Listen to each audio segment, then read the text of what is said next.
किसी भी चीज का उद्यापन करो,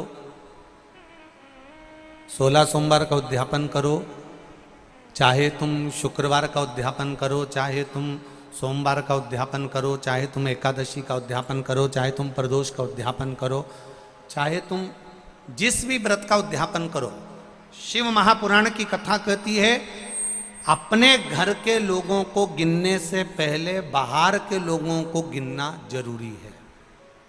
थोड़ा ध्यान देना। और आप लोग क्या करते हो? उद्यापन में सबसे पहले अपनी जेठानी को गिन लिया, इसको गिन लिया, उसको गिन लिया, उसको गिन लिया। और शिव महापुराण की कथा कहती है जेठानी तो तुम्हारे यहाँ का भोजन करेगी क्योंकि रिश्तेदार है, ननन तुम्हारे यहाँ का भोजन करेगी क्योंकि रिश्तेदार है, तुम्हारी देवरानी भोजन करेगी क्योंकि रिश्तेदार है, तुम्हारी चाची सास भोजन करेगी क्योंकि रिश्तेदार है, तुम्हारी काकी सास भोजन करेगी क्योंकि रिश्तेदार है।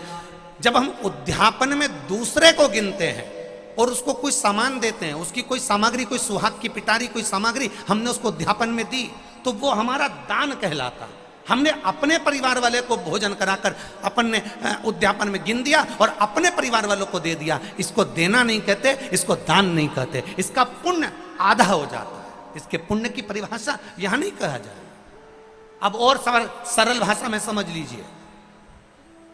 कई माताएं कहती है हमने तो अपनी बेटी को यह सामान दे दिया, मतलब हमने खूब दान कर दिया। अब एक बहुत अच्छे से समझ लेना, हमने हमारी बेटी को ये दे दिया तो हमने दान दे दिया। हमने हमारी बेटी को पापड़ बना के दे दिया, हमने तो बहुत दान कर दिया। हमने हमारी बेटी को साड़ी दिला दी, हमने दान कर दिया। हमने हमारी बेटी को सामान दिला दिया, हमने दान कर दिया। बेटी दान लेने की हकदार नहीं है, बेटी अपने मायके का हक लेने को दमदार है। तुम बेटी को एक साड़ी देकर ये मत सोचना कि हम दान दे रहे हैं। बेटी तो खुद कन्यादान में जाती है।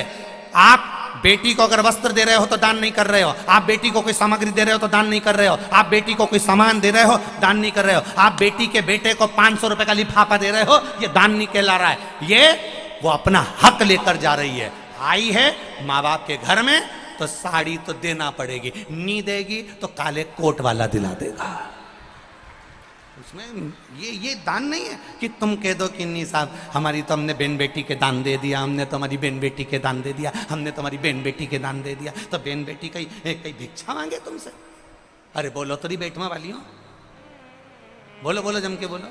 तुम क्या भिक्षा मांगो कि हम भैया के जाएं तो दान लेके आएंगे? दान लेकर बहन बेटी नहीं आती। बेटी अपने भाई के यहाँ से दान लेकर नहीं आती। बेटी अपने मायके से दान लेकर नहीं आती। बेटी मायके में जाकर अपने माँ बाप से और कहती है कि किसी ब्राह्मण को बुलाकर मम्मी सत्यनारायण की कथा कराकर थोड़ा सा दान दे दो। ये बेटी कहती है। बेटी दान लेकर नहीं आती है, बेटी दान दिलवा कर आती है। और बेटी मायके से अगर एक साड़ी भी लेकर आती है तो वो दान की नहीं, बेटी अपना हक लेकर आती है। जब तक माँ बाप हैं तब तक बेटी लेकर आ। तो जितनी भी भाभियां हैं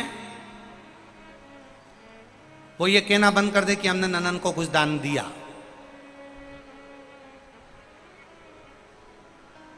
दान नहीं। हम जानते हैं तुम अगली बार हमें बेटवा नहीं बुलाओगे इस बात के लिए, भले मत बुलाओ। और जो रीत की बात है, यहां शिव महापुराण की कथा कह रही है।